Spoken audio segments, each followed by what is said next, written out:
What's up, everyone? My name is Max Schmarzo. I am a sports scientist and I work with professional athletes, and I'm here today to talk to you a little bit about rethinking the development process for youth athletes. And I'll lead this example by first talking about pro athletes and why it's very different. So we'll start here. Here's my pro athlete.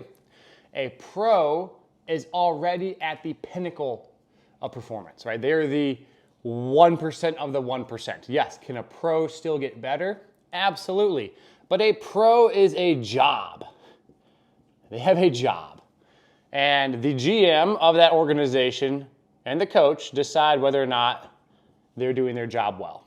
And so as a pro, it is about exactness. You want to know what your job entails, what you can do to get better at your job, and how you can make yourself more money at your job. And a lot of times people make the mistake that when they're a pro, not everyone, but some do, they want to think that they need to do all these different things. But really, there's probably 1 to 2 things you really need to do to take your next steps. And you do that 1 or 2 things at a time. The same way, you listen to this at your job.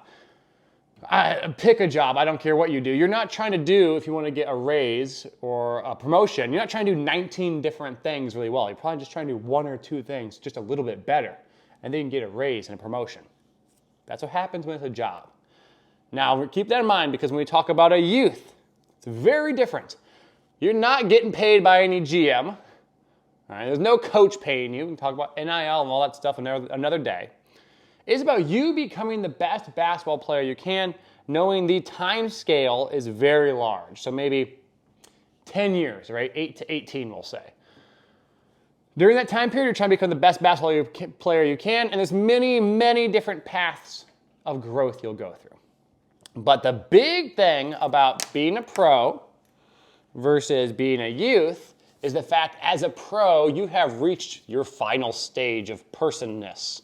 As a youth, you'll grow, you'll develop, you'll change. You don't know how tall you're going to be. So here's an example. I have this player. And let's say this player is 15 years old. We'll say 16. Okay? They have a couple of options. They can go and they say, all right, I want to play on the best team against the best athletes possible so I can get myself better. And they go and they play on some, we'll call an A-plus level team.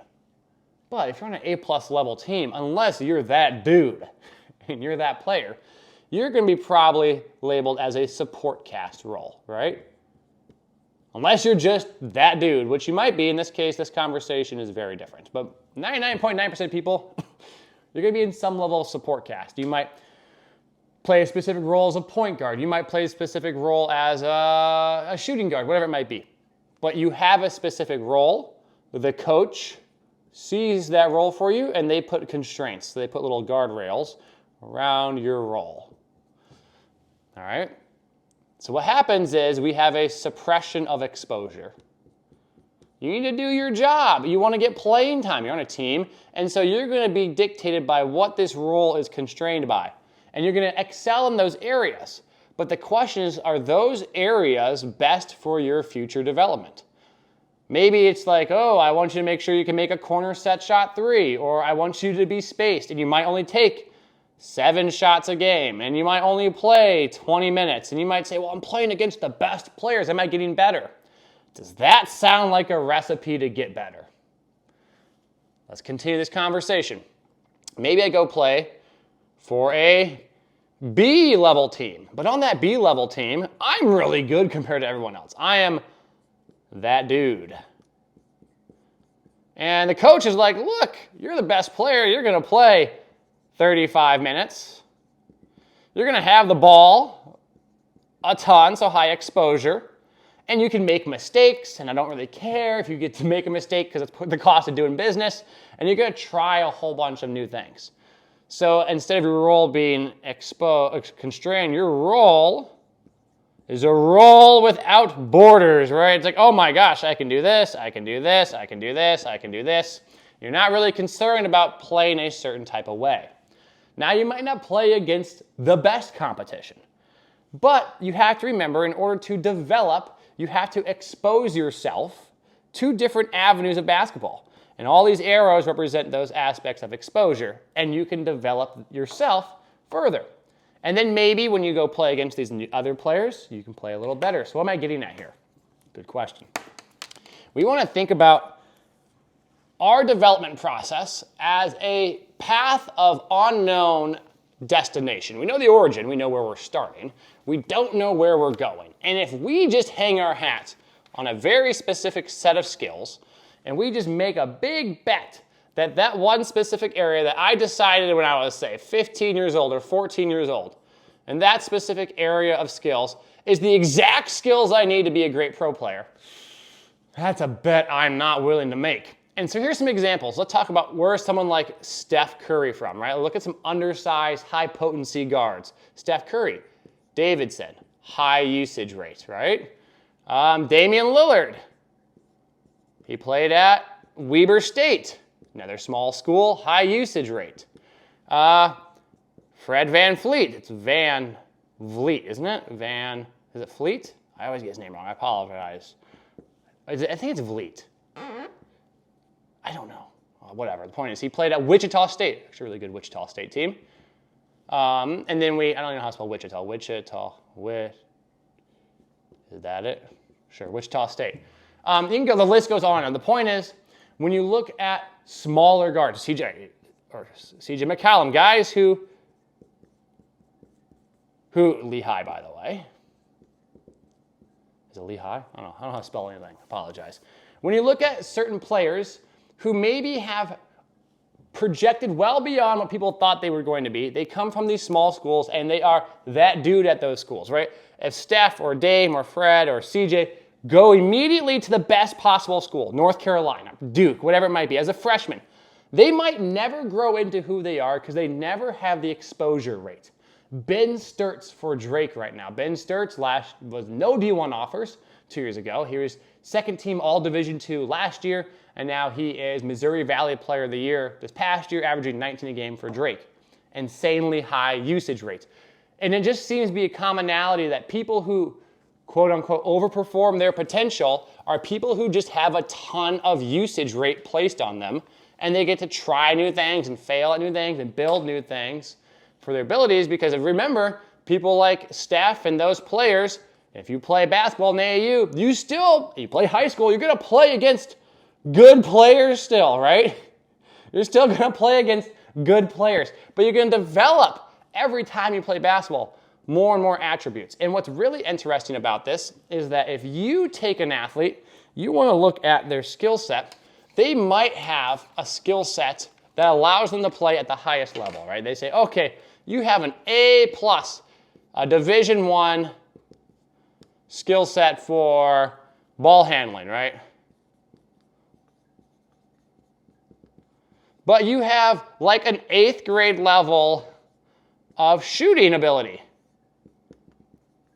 If I'm playing D1 basketball and I have a really poor jump shot, do you think my coach at the Division I level is going to be like, hey, let's take some jump shots in this game? They're not going to let you.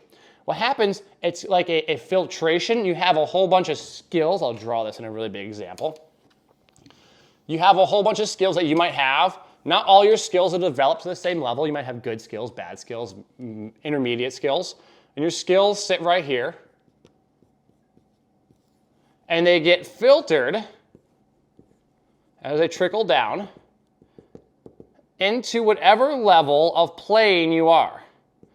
So we'll draw some layers here. Maybe this is like the highest possible capable division you could play in, whatever it is, AAU, high school, college. And this is like the next here. And you might have a set of skills that sit here, but they're not good enough to be used here. For me, I could shoot a basketball really well, really, really well. Everything else I kind of stunk at. So I always defaulted to just shooting because that's the only skill that allowed me to operate the highest level I possibly could. I only got to D3. I was a D1 level shooter though, but my other skills stunk. I was a really bad defender, was not able to handle the ball at all, so on and so forth. And the point is, and this is like pickup, by the way, when you're playing pickup. No one cares at all, and you can use all your skills. You can play a whole game left-handed. But you're going to get filtered to whatever level you're at. And so if these skills need to be developed, hey, develop me. but you're playing at this level, they're not going to be used because they're not good enough. You're not able to use if you're working on a left-hand floater, you're not going to play against the best competition possible, and the first time you decide to shoot a left-hand floater is against that best competition. So you have this issue where you get hyper-filtered as an athlete. And the earlier you do this, in my opinion, the more likely you are to underdevelop skills because you're just emphasizing a very, very specific skill set, right? And you're really hoping that this skill set right here is going to translate to the highest level. And with the time scale being 10 years, right, 8 to 18, whoa, that's a big bet I'm not willing to make. So when we rethink development, you don't always want to play against the best competition. You want to play against the competition that allows you to develop the best. And that is a big difference. You can always play against really good competition, but when you play against higher and higher and higher and higher competition, the less you're going to have on your plate for development. So when I started thinking about development, you have to really rethink that process. And sometimes playing against worse players is important. Playing against better players are important. As a coach, understanding that when do I introduce these worse players or these specific... Take a step back because I get excited, I apologize. Maybe you can, as a coach, think about developing these skills by removing some of the constraints, right? They might be playing, you might be a top tier coach. Division I, you have someone who's an 8th grade left-hand floater, but you know that. So when they do that in practice, you encourage it because they're gonna have exposure and it is going to eventually develop. What happens is if you discourage it, they're never gonna do it and they're never gonna get better at it. So think about it, consider it, rethinking development as a whole in terms of skills, something I've been pondering and something we utilize in our training because potentially sometimes maybe I'll play a certain type of defense a certain way to force a certain skill set and understanding we're trying to develop skills, not dominate with our skills. Develop, not dominate. Develop, develop. If you just want to beat me one-on-one, I'm playing against my pro, they could beat me however they want over and over and over again. But if they want to get better, maybe they have to only shoot mid-post jumpers, or maybe they only have to shoot left-hand shots, or maybe they only have to shoot off a fadeaway. So now they're developing a skill that I might be able to guard, at least for a little bit, or at least give them trouble because that skill isn't at the level they want, but they're a pro and they get good really fast and eventually it surpasses me. But the point is I can toggle the practice based on the specific needs for development. So I think this developmental model is massively important, massively misunderstood because we operate too much in the now. What can we do now? What can we get better now? How do we play now? We don't think about what development actually is, and it has nothing to do with the now, everything to do about the future. So if you guys like these videos, I hope you enjoyed this one. As always, I appreciate you. Feel free to subscribe, share, and leave a thumbs up, right? It's not what you like these, feel free to subscribe, share, leave a thumbs up, help the algorithm. Put this on YouTube for free to help you all out.